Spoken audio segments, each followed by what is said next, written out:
You're listening to this episode on Spotify, Apple Podcasts, or YouTube. Hit that subscribe button and leave us a comment. It would greatly benefit the show. Hello and welcome to Movie Bitters with the Farx brothers. I'm Kirk. And I'm Kyle. And we're joined with Kevin McMahon, actor and... God, I always get this wrong. Actor and known online as Polygeekism. There you go, Polygeekism. Nerd of nerds. Yes. Yeah, like We're an talking orgasm, but a geek orgasm. Geekism.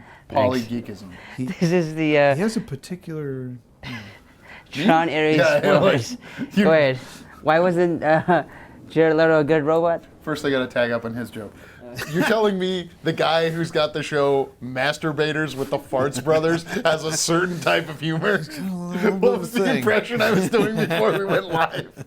If they let you do it. He's not a good robot because when he stops for the car and looks at the kid, it seems like in the movie they're trying to tell you, oh, Ares it's like his save the cat moment with the child in the back of a car. And it's like, no. First of all, Jared Leto is creepy to women, creepy to children. Young women, he has been very creepy to. Uh-huh. I know this child in the back of the car is like 2 or 3, whatever.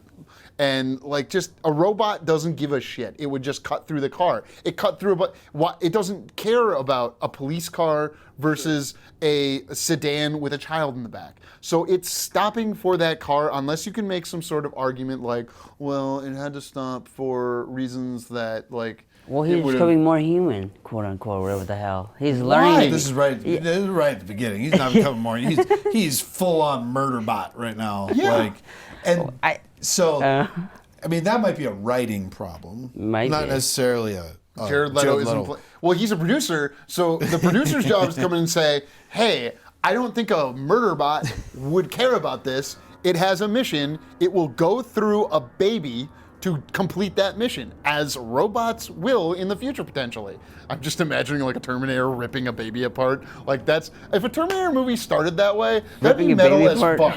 What? So ripping a baby apart. Wow. Yeah. I think it can never start that way. What? A Terminator movie can never start with Terminator ripping a baby apart. Jurassic Park starts with a baby being eaten in a crib by the little raptors in the book because Michael Crichton. There's a difference between the book and the movie. Well, the movie, book's better. It's the little girl that runs off and gets eaten by the little guys. Off screen though. But that's the Lost World. Yeah, the second one. That wasn't the first? Oh, that No. is. Yeah. Because in the first one, it's just scientists getting eaten They're archaeologists, and I'm gonna gut you with this hook. Because like Spielberg was all like, killing kids. I mean, it's still like we wanted to make money, and like there's. Well, I don't remember what point in this movie is he's already researching about the girl, right? The lady he's chasing. I forget her name in the movie. Greta Lee's character. Eve Kim, yes. Yeah, so he's kind of, I don't know, isn't he like filling out feelings in some way already? That's why he maybe stops? Or is he not? I'm going to be really lame and say I'm taking AI courses on like through my phone with the older daughter because I got them for myself and then I saw they had a course for juniors. So I do one for me a day and one with her. And one of the things that it is emphasizing at the base level is that a computer cannot feel, it can't understand. It can't see a picture of the sun and feel hot. It only understands that is the sun. It can identify the sun. And it identifies that by showing it thousands of pictures of suns. And then when you show it a new picture of the sun, it compares it to enough of those to go, that's a sun. Yeah, but immediately before that scene, Jared Leto recognizes rain and he has some kind of moment with the rain going on outside. They used like again that's trying to like humanize digital code that's been animated, which is dumb. So that's why I would say that he is attempting to be a little bit more human. I mean, because Athena does the same thing. She's like right before she dereses. Yep. So actually, it's funny you mentioned the sunlight thing. Mm-hmm. Because the very end of Tron Legacy, I know I'm going back to that film again, but... You loved it. It's okay. We get it. So earlier in the film, Sam tells Cora, and he tries to describe what the sun feels like. The generic white guy tells Olivia, the director, Wilde. Olivia. Yep. Wilde, thank you. I remember Jobs They Do, first name. Sorry to the Reginas from a couple episodes back. So he tries to describe to her what the sun feels like because she's a computer program that grew out of nothing. Supposedly, in the end of the film, they're riding on a motorcycle and it's sunrise, and she gets hit. She feels the sun for the first time in like a fleshy body. Oh, so like I'm trying to just point out that like Legacy addresses such a problem in terms of like computers and feeling real. And I think to your point, Kirk, that like, yeah, he feels rain. He's like, that's really freaking weird because I've never felt something before. Yes, it has. It has sensors that when it sees something, it's just taking an image, breaking it down to ones and zeros. That's it.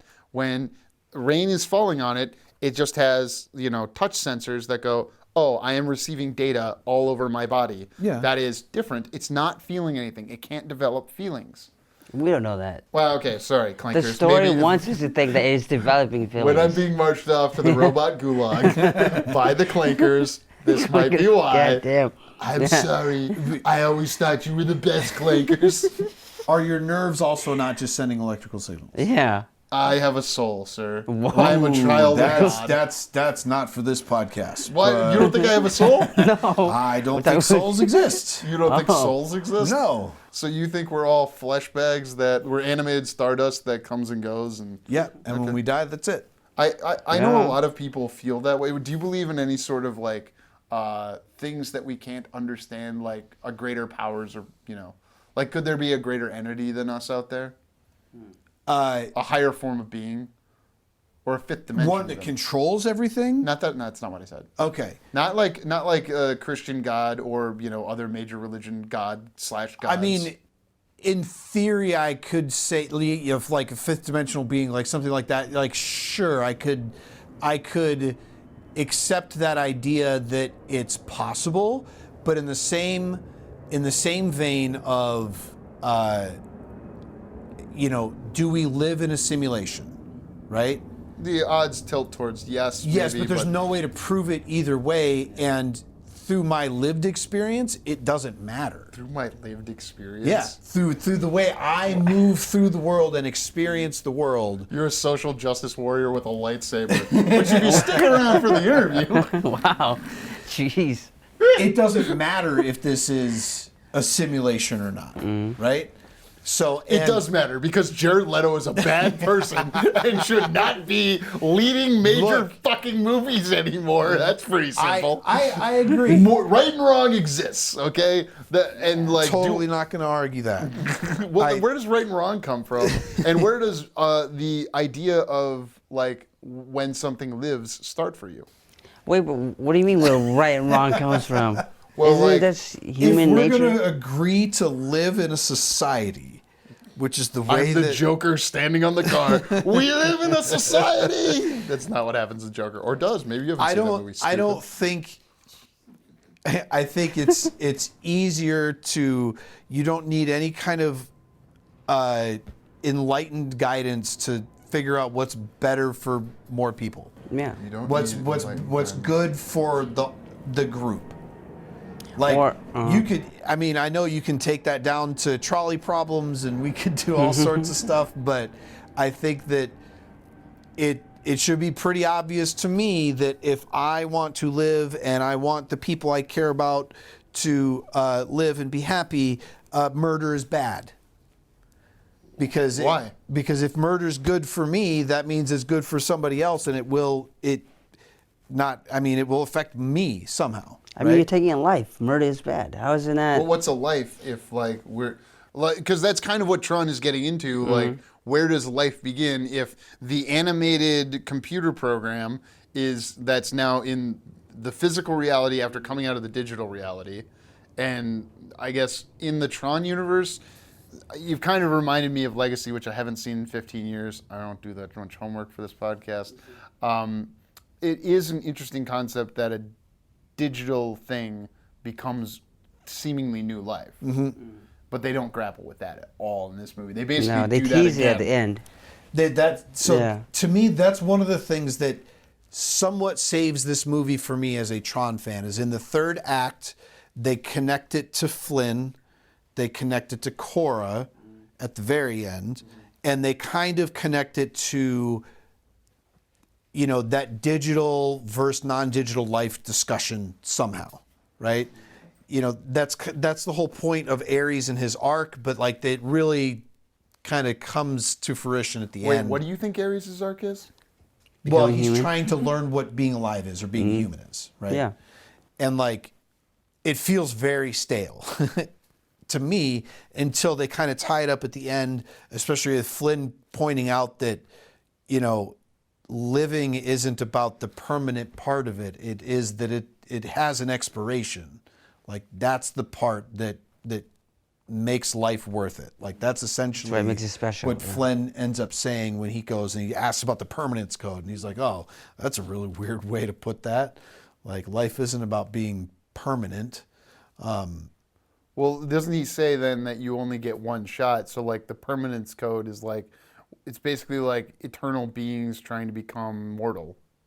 Like, isn't that somewhat what Ares is? Because Ares is a god in mythology, the god of war. And this computer program that is being used for war, corporate war between two entities, Wayland and Yutani. I don't remember the names of the company. Encom and... was it just Dillinger Systems? Yeah, Encom and Dillinger. Yeah. And Dillinger's in the first movie, correct? He's in all three. Well, there is a Dillinger in all three. Is the Dillinger in Legacy like the one that creates the copy of Flynn?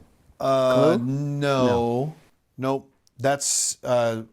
at the very end, that's Sam. That's Sam Flynn. No, isn't there, like, I'll put it in the way that I understood it. There's Jeff Bridges, and then there was evil Jeff Bridges in Legacy. Yeah, Clue. Jeff Bridges creates Clue. Yeah, Clue is a copy of himself. Yeah. He made the copy, told him to make a perfect system. He was making a perfect system. He saw the ISOs. The ISOs are not perfect, so he genocided the ISOs Buzz and Lightyear. took over. It's the same Buzz plot Lightyear? as what happens in Lightyear, the Buzz Lightyear movie. Oh, okay. Did you not see Lightyear, the Buzz Lightyear movie? I did not sit through it. I let my kids sit through that one. I enjoyed that movie because it's that's one that bombed and they tried to blame it on wokeness or something. Sure. But it was too hard sci-fi in my mind. Like there's a concept in that movie where the way time starts moving very quickly, it's a little bit like Interstellar or the beginning of Valerian. Have you ever seen the movie Valerian? It's based on a 70s... Very cool looking. Yes. That's all I got. That is the secret movie we are watching in the 1 year anniversary. Did we ever reveal that? Yeah, we didn't reveal that though now. Okay, so thanks for staying with us. I saw someone listen to that episode recently, or multiple people, Nice. I don't know. And I was like, oh yeah, that's right, because they can go back and listen to old episodes. Please do. We love you, linear listeners and people who go back. I always like to make sure the listeners know I care about them. I'm not just talking in the garage with my friends. Well, they're not just listeners anymore. We're on video, so you gotta. Isn't it something else?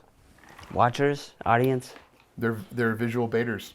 visual beaters. VBs, visual baiters. We have linear listeners. We have the linear listeners. They've been with us. And now we've got the visual baiters who watch us bait. So why do live. they tease that at the end? I don't get. Like, is he go ask her more? He's gonna go about- find the other like Cora. robot that became a human. Yeah. Yeah. Yep. And so, number one, it feels lazy because it's a retread of the same idea to me from Tron Legacy. It definitely is, Yeah. and they tell you that. Yeah, and that's what's very disappointing to me as a Legacy fan, because like they set some stuff up that could be cool, that's already trying to explore this idea of digital life becomes real, and then we just do the same thing, but get rid of all the characters that were in the last one.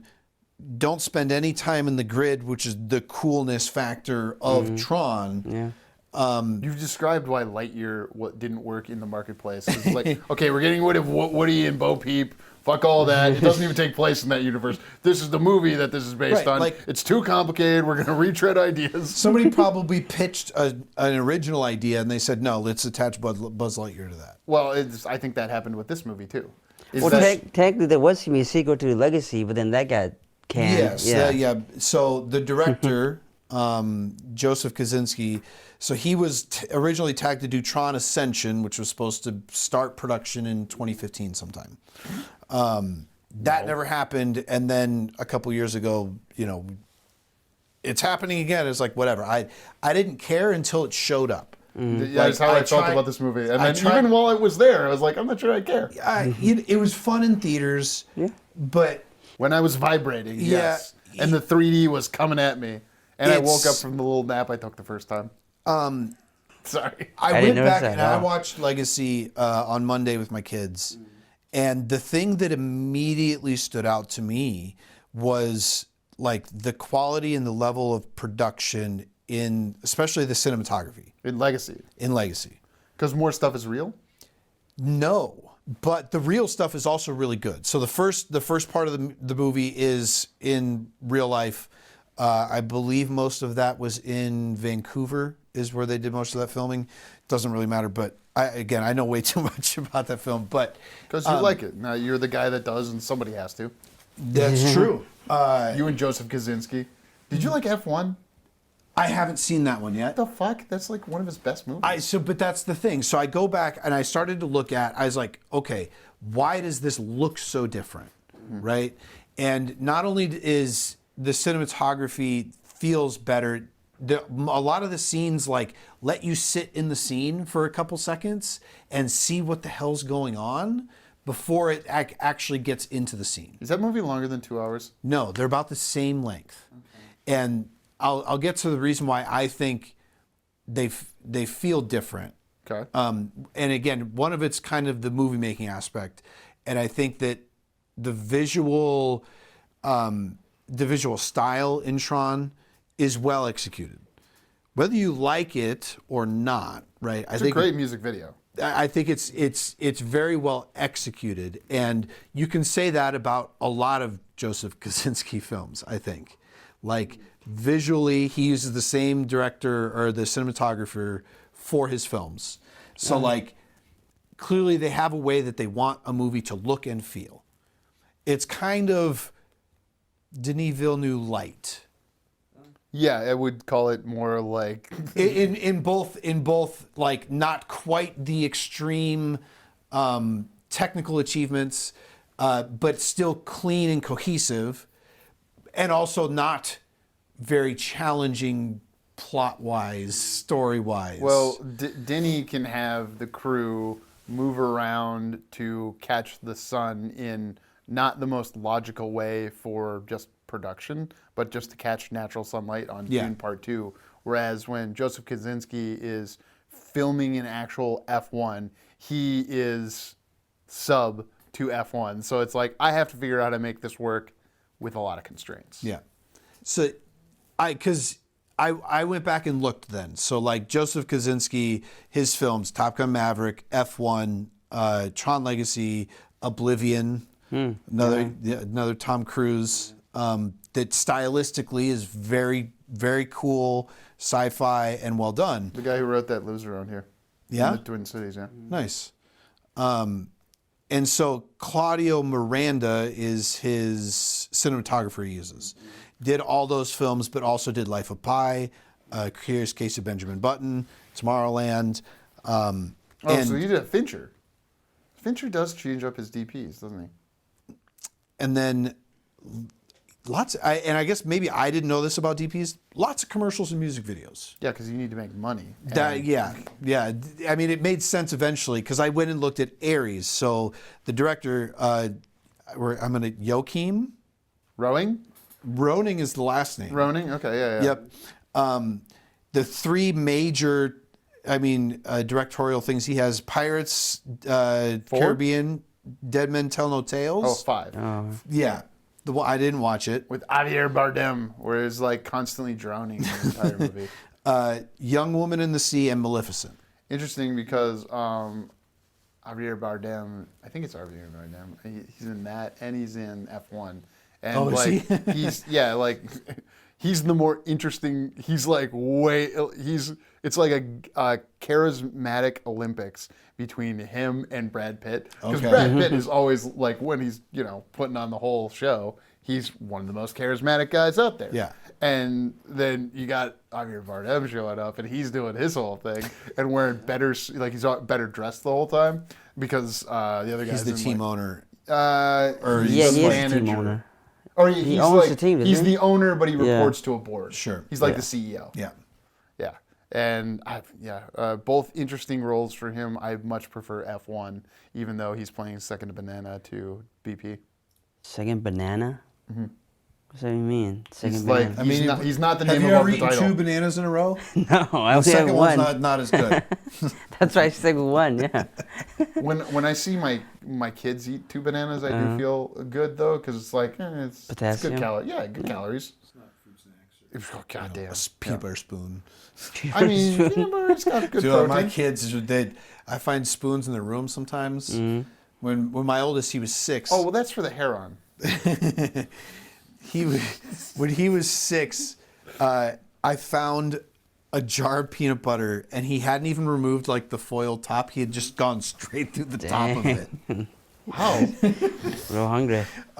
Protein, man. They need it. They're young. Yeah, so like Aries, it's Ronin who doesn't have a long history, and then Jeff Cronenworth, who was Gone Girl, Social Network, and a girl with a dragon tattoo. And so I was kind of surprised because... That's 2 Fincher DPs? Yeah. Okay. But not only that, like, clearly he's done good movies. Cronenworth has. Because I don't think Aries is shot particularly well. It has that problem of everything's a shortcut. We're really up close. So there's just, like, we don't even get a lot of medium shots. It's just like we're running through the city and everything's up close. And then the only time we slow down to get any backstory on a character is when he's weaving in and out of traffic. Yeah, that was bizarre. So, like, we can't even slow down to get character story. I turned to Kirk when we were watching that the first time. And I said, what did they say? AI prompt, right? Exposition. Exposition. Yeah. So, I think that's, to me, the pacing is the biggest problem with Aries. And... I gotta watch Legacy now because, like, I watched Aries again and I was like, this isn't as bad as I felt it was. So the discourse with Legacy I have found is that some people find it slow because there are kind of the big set pieces, but there's kind of a lot of walking and talking at times in between the set pieces. It all depends on what that is, and I just don't remember it very well. Yeah, it's like a kid trying to find his dad, and then he like falls in love with the robot girl. Not that so much, but it's trying to fall in love with her, doesn't he? Yeah, he falls in love with Cora. I mean, don't they? They connect, but like they don't kiss. Yeah. They don't like. You know, he doesn't kiss in her. He doesn't kiss Scarlett Johansson. She never has a physical body. That's why. They kind of one problem. They hint at it, but it's not. It doesn't end up that way like it would feel in a stereotypical film. Sure. But it's. I think that. Legacy, what it does, and even the original Tron, it focuses mainly on Sam Flynn, the son. Most of the movie just follows his perspective, right? We get a little bit of shifting to Clue, who's the main bad guy, who's also kind of a son of Kevin Flynn. He's progeny. The dude. But it's like we see what he's doing just to figure out what he's going to do next, but then we go back to Sam. And we meet Cora, we see his dad, but we don't see them really independently of him. It's basically him the whole time. Aries tries to follow Eve and Dillinger and Aries and tries to give them all a story at the same time, and there's not enough time for that in 2 hours. I don't know what extra I need to see from them. Like, I really got enough from Dillinger. The grandson Dillinger, and I'm kind of curious where he ends up as like a reverse of the human now in the digital world. But it's also shallow, right? Like he's a good actor. I can't remember his name right now. Evan Peters. Yes, Evan Peters. He's a good actor, and I think that if you made it more just Dillinger and Aries, so like he's fighting more with his program that he's wanting to work the way he wants. And get more of his character. I think that's the only way to do it in 2 hours, I think. How do you feel about this? What if they switch Jared Leto with Evan Peters? Like they switch characters. Have him be the robot? Have Evan Peters be the robot who's like trying to become a real boy. And it would still be I don't know if the acting is the problem. It's the story. It's how it's written. Like, I didn't believe... I don't really know why he wants to be a human. Or Why become robot mortal? wanna be Yeah. human? Yeah, I would argue. How would I argue against that? 'Cause you're right. But that's the same. But that's part of the same problem. They try and do both. All three of them. They try and do Dillinger, Kim, and Ares. All of their exposition in the first 5 minutes of the film. We see Ares beat up computer programs, and he's done it for thousands of cycles. I remember distinctly somewhere around, I was clocking it 100 minutes. Nah, it was, anyways, where Ares turns to Eve and it's like, oh, you thought you were inferior because you designed video games, and your sister was, it's like, hey, let me explain your character motivation. It's like, oh my God. And so, like, dialogue, piss poor in this movie. I don't know that I'm agreeing on the pacing thing, because I didn't want to go watch this movie a second time, but to have this conversation, I needed to have it fresh in my mind. So, like, I did. And opening night, I was like, oh, this is fun, and it was fun. Opening night. So, I look at it more from, I am directly comparing it to Tron Legacy. You should. Not that I want a beat for beat remake, although I will defend The Force Awakens is pretty peak Star Wars for me. That's because you, as a polygeekist or geekism, are basic. I'm okay being basic sometimes. You are the most basic. That's if I have to watch one of those 3 movies in the sequel trilogy, Last Jedi every time. I know several people don't agree with it. Yes, because it's the one where like they democratize the Force. Yeah, but The Force Awakens is a much easier watch. No, it is not. Don't, yeah, it is. I don't have a problem with TLJ if it was a standalone film. They're all standalone. Look, is Ares a standalone movie? I would argue it should be. Like, I kind of went into this going, I don't remember Legacy. I'm not going to rewatch the first one. Nick didn't want to be here because he didn't want to watch the first 2 movies, and then come into this, and I was like, for a good movie, you shouldn't have to do that, especially a Legacy-sequel soft reboot. This is a requel, okay? Yeah, but does it count as a reboot if they reintroduce the characters at the end, like Korra? Like, she exists in the world. That's the equivalent of, we're not going to show you the Hulk becoming the Hulk. We're just going to go, he's already been the Hulk for a while. And maybe that 2003 movie happened, or maybe it didn't. Oh, no, wait, but now we're just building off of it in Which 2003? Are we talking about Eric Bana, or are we talking about... No, Eric Bana definitely did not happen. Yeah, no, because they said at the time, the people who were marketing and selling Incredible Hulk after Hulk 5 years prior go, this is a requel. It's not a sequel. It's a requel. So, like, if you like that movie, come see our movie. If you didn't like that movie, but Captain America and Brave New World does mention Harlem, which takes place during the Incredible Hulk. So, what I'm saying is that Incredible Hulk is technically part of the MCU. Yeah. Hulk is not. Yes. But right. Eric Bana is not. But also the Hulk is owned by Universal. Yeah, Universal. So, really? That's why they can't do a standalone Hulk movie with Disney, because, hey man, Marvel was going under in the 90s, okay? Yeah. The time when you were just loving male-gazy type movies, and actually all of Joseph Kosinski's like movies are 90s movies. Like, I know Top Gun is 86, but late 80s, close enough to the 90s. Yeah, and then like F1 is like, this is the exact kind of movie that Brad Pitt would have made in 1995. So it's with Days of Thunder, just with F1 cars. Yeah. Well, and like the old hat coming back to rear a youngin who's gotten too cocky with cars. Cars, yeah. No, it's Cars. Oh, Cars, the movie the Disney Cars. movie, Yeah, it does do that, doesn't it? F1 is the plot of the movie Cars. F1 is Cars. Got it. Yeah, because Paul Newman would be Brad Pitt and Owen Wilson would be the black guy. Was he an actual racer or was he an actor? I don't know F1. I believe he's an actor. He's not an F1 racer. Oh, okay. Yeah. But I'm sure there were some that made appearances in the film, but he was not one. Joseph Kosinski said that Brad Pitt really knows his way around one of those F1 vehicles. Well, he didn't even drive it, right? I don't know. I wasn't on. That's not this one. I mean, Jared Leto doesn't know how to code, so. Again, and I've been in the Tron Reddit, like seeing the discourse, and there are people that like the pacing because, again, if you're just there for an action film, there isn't a big problem with it. The thing I was alluding to earlier is they're in that third act, and Eve Kim's fighting with Athena and everybody else, and everything's blowing up, and then we cut to Old Grid when he's just walking with Flynn. Yeah. Oh, right, yeah. I love like that. Whiplash. That was such a tonal shift that, like, but it's like it's so jarring. It's funny.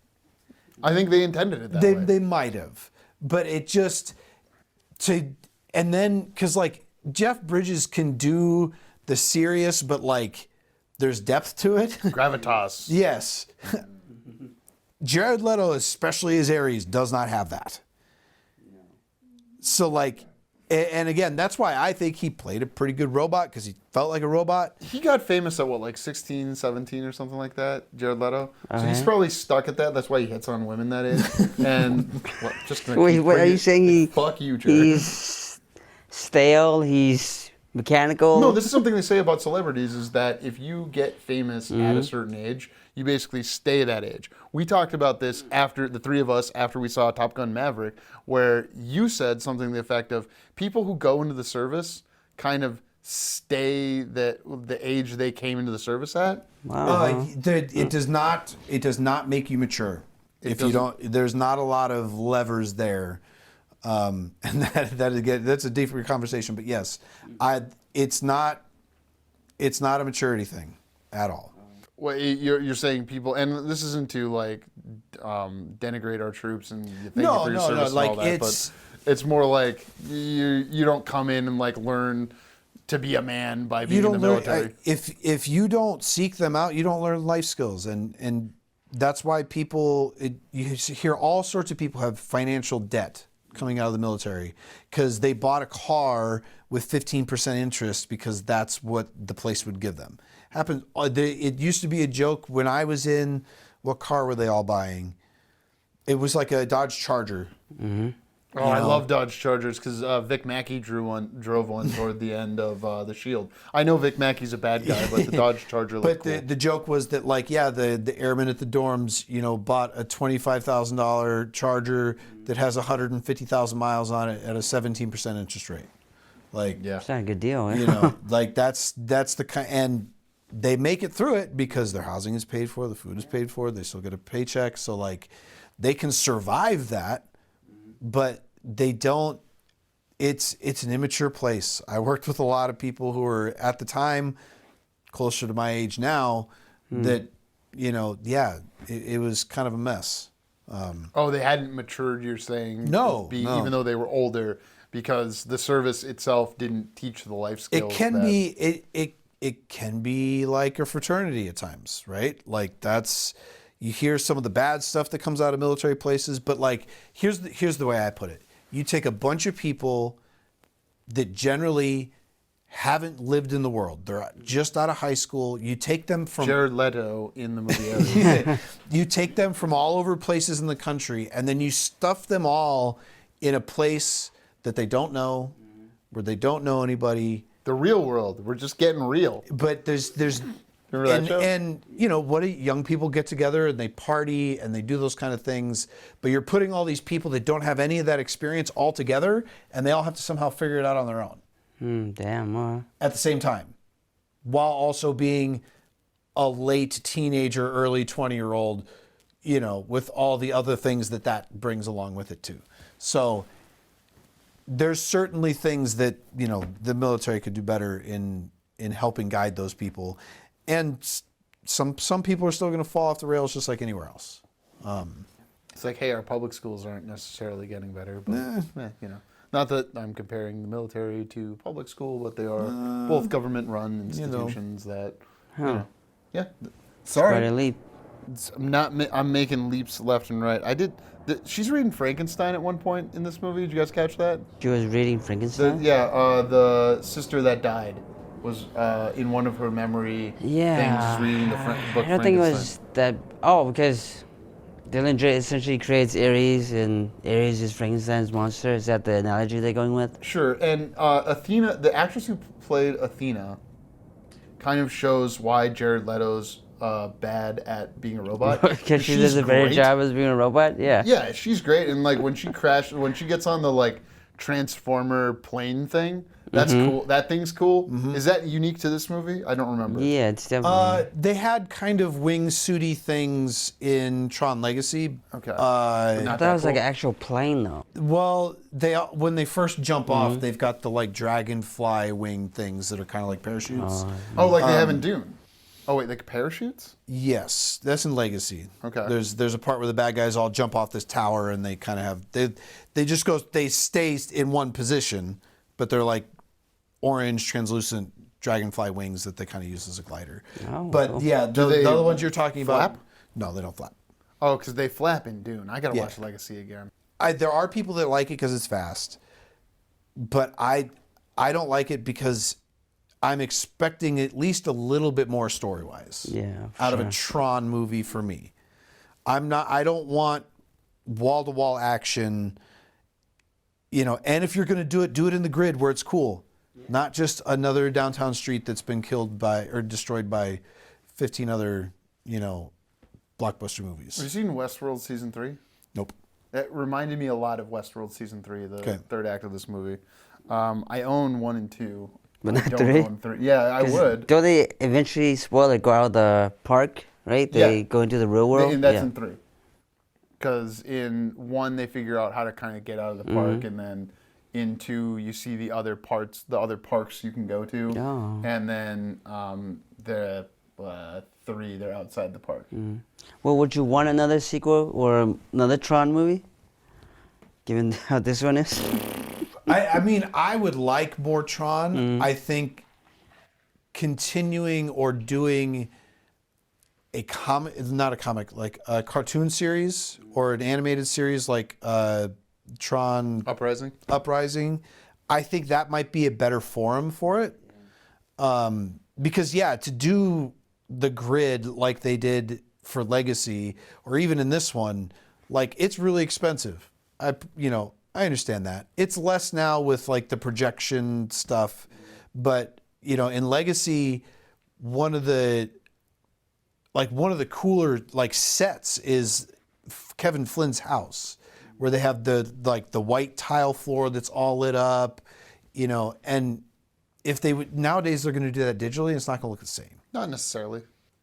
It would depend. Like when Athena's plane crashes into was it MCOM? The office building? Yeah, office building. It looked like a practical thing hitting practical things. Yes, but it's not a practical thing that looks like it lives in a digital world. That's what I'm kind of, the comparison, like in terms of like building a set and the sets that they did for Legacy, because there is a lot of it that's 100% digital. But there's also spaces that in Ares, when they go in and he's talking to Kim and then Athena and the other, bad guy bots come in and like time's up. Some of that set looks maybe real and physical, but it... Are you talking in the digital world? Yes. Okay. Yeah, when they go in the grid, it gets caught and read something. What would There's you call a set there that's augmented by digital. Right. Yeah. And I still think that... I hope some filmmakers are learning less is more for the all digital. Because sure, we like watching big explodey things, but I also know that it's not real. Like you're not even trying to trick me that it's real. The point of Tron is that they're in an unreal place, the digital world. Yes, and then Ares spends 75% of the movie not in the digital world. Yeah. Like again, so like for me, for a Tron movie, it doesn't live up to the other two. If you're not super attached to the idea of Tron... I'm not. I've never watched the first one and never plan to, because people that like it tell me it's not very good, unless they saw it as a child. Yeah. It's... For me, if you like technical history of filmmaking, it's pretty cool that they did that in 1982. Yes. Yeah. To make it look so otherworldly with the available technology. So for a film historic standpoint, and if you're into that side of it, I think it's worth a watch. If you're not if you don't really care, like if you've seen Tron Legacy and you don't really care about the Tron world, going back and watching that's probably going to be pretty boring. I'm trying to think about. I want to bait you on the the film legacy and like the advancement of technology and that sort of thing. Like where I think I would push back on it isn't 82 the same year that Blade Runner came out? I think 82 or 85. It's an 80s movie. I'm not sure. And so my point is just that like I would rather watch Blade Runner any day of the week than the original Tron. Sure. And then I'd rather watch Blade Runner 2049 versus either Legacy or Ares because it's just more like I also saw Blade Runner at like when I was before I could drive teen kind of thing. So it's more of a to my taste type of movie, and like I've been kind of comparing Tron to like what am I getting out of this that I'm not getting out of Alien? Like, ooh, capitalism will drive companies to be too large and then they will act immorally, and if there's some sort of like outside sci-fi concept, what will that do? Everything about Tron feels very surface level, I feel like. Almost every movie, it is surface level. It is very action-y. This was Frankenstein, whereas Alien Earth was Peter Pan. And I don't know, I'm a little more Peter Pan, tantalized huh? by Peter Pan. Have you watched Alien Earth? I haven't seen it Have yet. you seen Alien Earth? I have not. Okay. The season's done, right? The season's done. It ends on a cliffhanger. It's not a spoiler to say, hey, go in knowing they made a season expecting they will get a second season, which is ironic from a guy known for making Fargo seasons that are self-contained. Tron never fully commits to the bigger ideas that it presents. Yeah, but it throws out jargon that really pissed me off. Like I wrote down Yeah, zero like trust safe, free from lateral, vertical, or hybrid attacks. That means that east-west traffic and north-south traffic would be blocked by this zero trust. Like that should have just gone into some fucking identity tool or security tools advertisement right there. Just fuck you, idiot. Here's When was that set? we know the kind of nerds that are in this movie. We're gonna sell you, and I won't mention any great security tools that are out there. And zero trust is a buzzword like AI, and it's just like that's when it's reeks of corporate like. It's a spreadsheet Stink. movie. Yeah.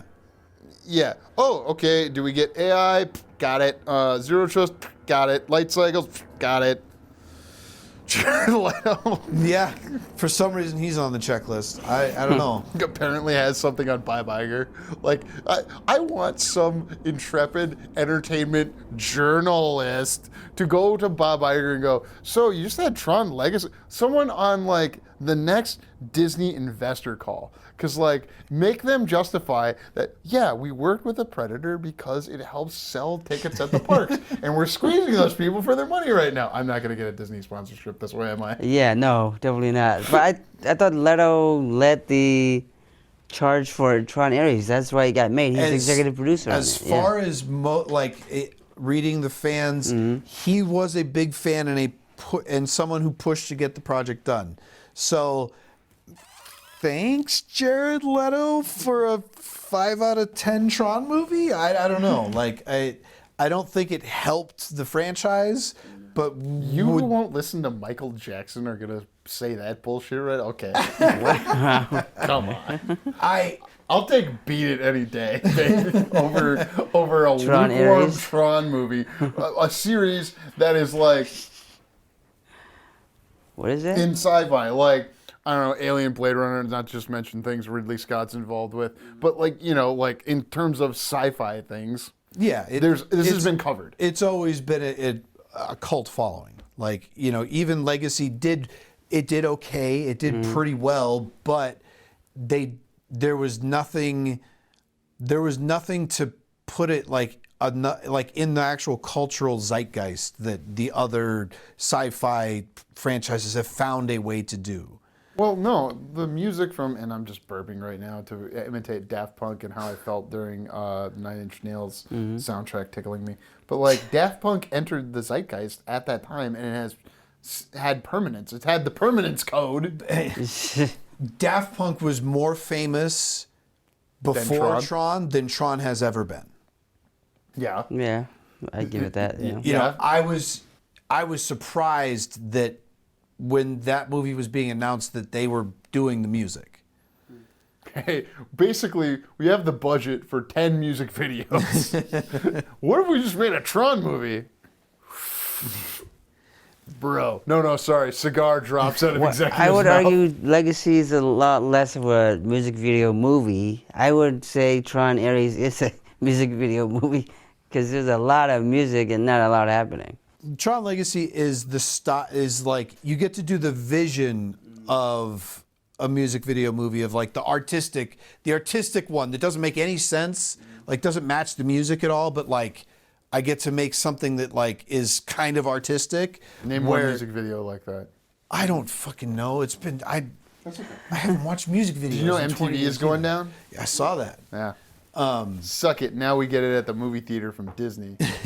9 Inch Nails. But then Ares is like, yes, this is like the heavy metal soundtrack that's just going to like hit me in the face with something different every half second. Do you think I can walk around a Disney park just blasting Closer right now? I mean, you can. You might get stopped, but you can. No, I can't. Why not? I think there are obscenities in that song. I just want to put out there, have you seen the movie Past Lives? Go home, watch that with your wife. I think it's on Paramount Plus. Yeah, it's a great movie. Yeah. Greta Lee was underserviced in this movie. Not enough people have seen one of her best works. Where do you think Evan Peterson's going to end up? Well, he's like the master Dillinger? controller or something, right, at the end? Oh, the new With something. I don't care. Yeah. Like I learned a new woke term from this movie, climate vulnerable regions. Is that woke? It's funny to throw out the white woke term, now that it's dead. White woke. What is white woke? Like white people still woke from black people, and like black people woke still exists and is an important concept for that community. Whereas white woke is like Karen's Karening, That's not really nice. You should be more politically correct. Like fuck you. I think to your point again, Kirk, about do I want a sequel? Uh-huh.